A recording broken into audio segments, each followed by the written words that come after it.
परी रानी और जादुई पौधा। बहुत पहले किसी गांव में एक गडरिया रहता था।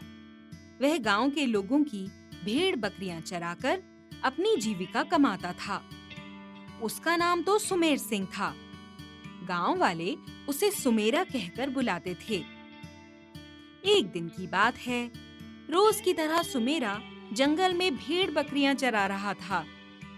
पास ही एक ऊंची चट्टान थी। उसके नीचे वह खड़ा था। सुमेरा चट्टान के ऊपर खड़ा होकर इधर-उधर देख रहा था। एकाएक तेज हवा चलने लगी। वह संभल नहीं पाया और धड़ाम से खड्ड में जा गिरा। खड्ड में गिरने से उसको चोटें लगी। वह बुरी तरह से कराहने लगा। तभी उसने देखा, खड्ड के एक कोने से रोशनी की एक छोटी सी लौ उभरी। देखते ही देखते वह पूरा प्रकाश बन गई। खड्ड में चारों ओर उजियाला फैल गया। सुमेरा रोना भूल गया और आश्चर्य से आंखें फाड़-फाड़ कर उस प्रकाश की ओर देखने लगा। प्रकाश में से एक परी निकली और बोली, इतनी जोर से क्यों रो रहे हो? तुमने मेरी नींद खराब कर दी। मेरे शरीर में भयंकर दर्द है, क्या मैं रोऊं भी नहीं? सुमेरा ने सिसकते हुए कहा। खड्ड में एक छोटा सा सुनहरे रंग का पौधा उगा हुआ था। सुमेरा का ध्यान उस ओर नहीं गया था। परी ने वह पौधा जड़ से उखाड़ लिया।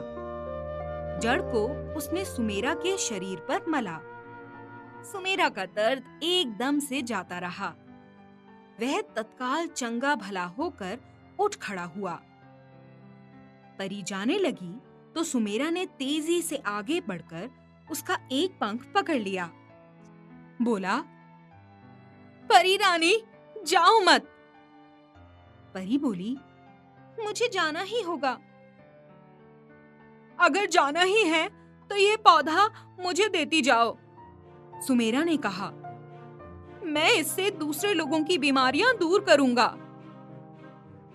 ठीक है, यह पौधा मैं तुम्हें देती हूँ, किंतु एक शर्त है। तुम यह कार्य निस्वार्थ भाव से या बिना किसी लालच के करोगे। यदि इस पौधे को तुमने अपना धन कमाने का जरिया बनाया तो मैं इसे उसी दिन तुमसे ले लूंगी। मैं कसम खाता हूँ कि काम के बदले में किसी से कुछ नहीं लूंगा, एक पैसा भी नहीं। सुमेरा ने परी को आश्वस्त किया। सुमेरा की बात पर विश्वास कर परी ने प्रसन्न भाव से वह पौधा उसे दे दिया और गायब हो गई। सुमेरा बड़ा खुश हुआ। वह खड्ड से बाहर आया। बाहर उसे कोई मवेशी दिखाई न दिया।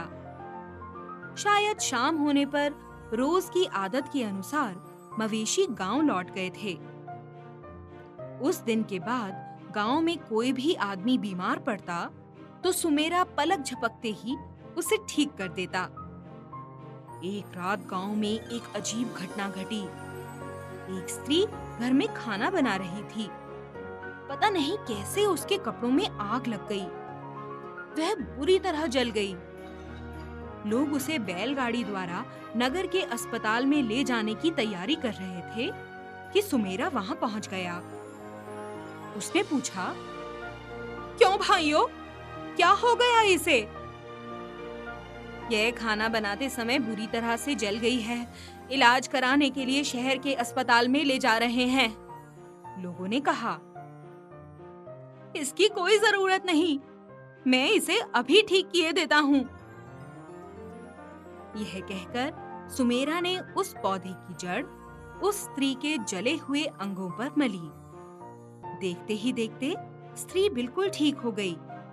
उसके जले हुए अंगों की पीड़ा जाती रही और शरीर पर पड़े फफोले भी मिट गए। लोग सुमेरा के चमत्कार को देखकर आश्चर्य में पड़ गए। पास के गांव में एक साहूकार रहता था। उसकी बेटी बीमार थी। शहर में हर तरह के इलाज करवाने के बाद भी उसकी हालत में कोई सुधार नहीं हो रहा था। साहूकार का अब तक हजारों रुपया खर्च हो चुका था। उसने सुमेरा के विषय में सुना तो वह अपनी बेटी को बैलगाड़ी में बैठाकर सुमेरा के यहाँ पहुंचा। सुमेरा ने उसकी बेटी के शरीर पर उस पौधे की जड़ मली तो उसकी बेटी कुछ ही देर में भली चंगी हो गई। साहूकार बहुत खुश हुआ।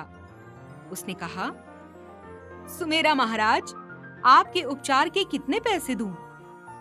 पैसे? मैं इस काम के बदले कोई पैसे नहीं लेता।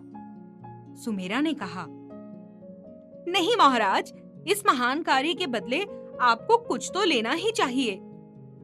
कहते साहूकार ने 100 रुपए उसके चरणों में रख दिए और हाथ जोड़कर खड़ा हो गया। सुमेरा 100 रुपए देखकर चकराया। उसने मन में सोचा, इस चमत्कार से तो सैकड़ों रुपए कमाए जा सकते हैं। यह विचार मन में आते ही उसकी बाछें खिल गई। उसने मन में निश्चय कर लिया कि कल से जो भी उसके पास इलाज के लिए आएगा, वह उससे इलाज की कीमत जरूर वसूल करेगा। अब वह गरीब नहीं रहना चाहता था। सुबह हुई, लोग उसके पास इलाज के लिए आए। उनमें उसका एक पड़ोसी भी था, जो कि सारी रात बुखार से तड़पता रहा था। सुमेरा ने उससे कहा, मैं तुम्हें ठीक तो कर दूंगा, लेकिन बदले में तुम्हें मेरे इलाज की कीमत अदा करनी पड़ेगी। तुम मेरे पड़ोसी हो, इसलिए तुमसे तो सिर्फ 10 रुपए ले लूंगा।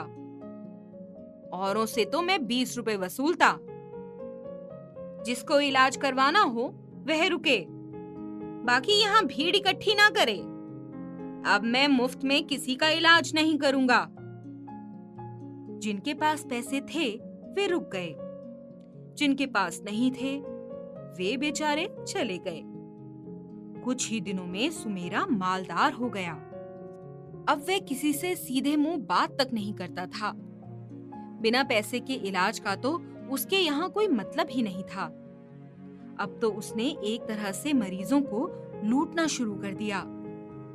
एक औरत अपने बीमार पति को लेकर उसके इलाज के लिए आई थी। उसका पति बेहोश पड़ा हुआ था। सुमेरा ने उससे कहा, पैसे लाई हो इलाज के लिए?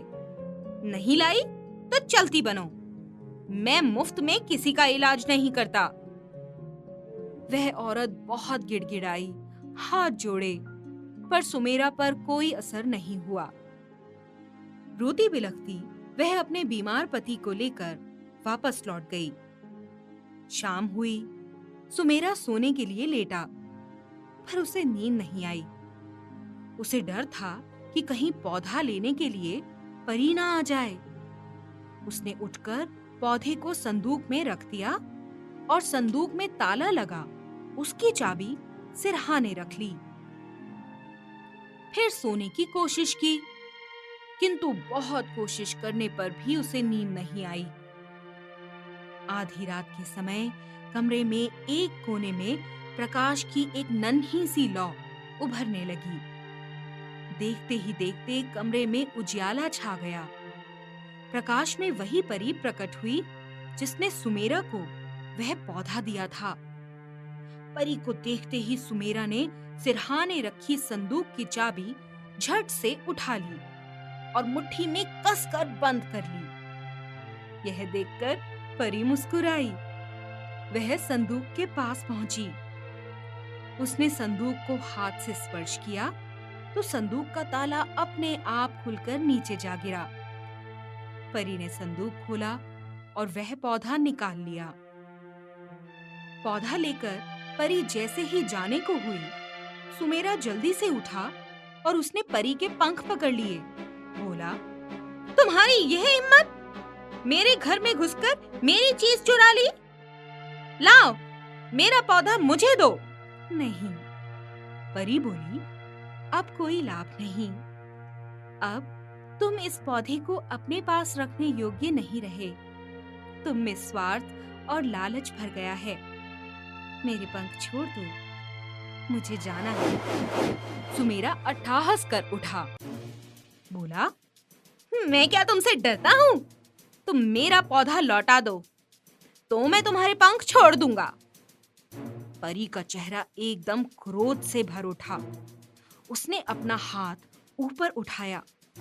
उसके हाथ में एक चमक उभरी। सुमेरा को लगा जैसे उसके सारे शरीर में आग लग गई हो। उसकी पकड़ ढीली पड़ गई और वह धड़ाम से जमीन पर गिर पड़ा। लालची व्यक्ति कभी सुखी नहीं रहता, कहकर परी चली गई। सुमेरा की जादुई शक्ति समाप्त हो गई, साथ ही उसका सुख चैन भी चला गया। किसी ने सच ही कहा है, लालच बुरी बला है।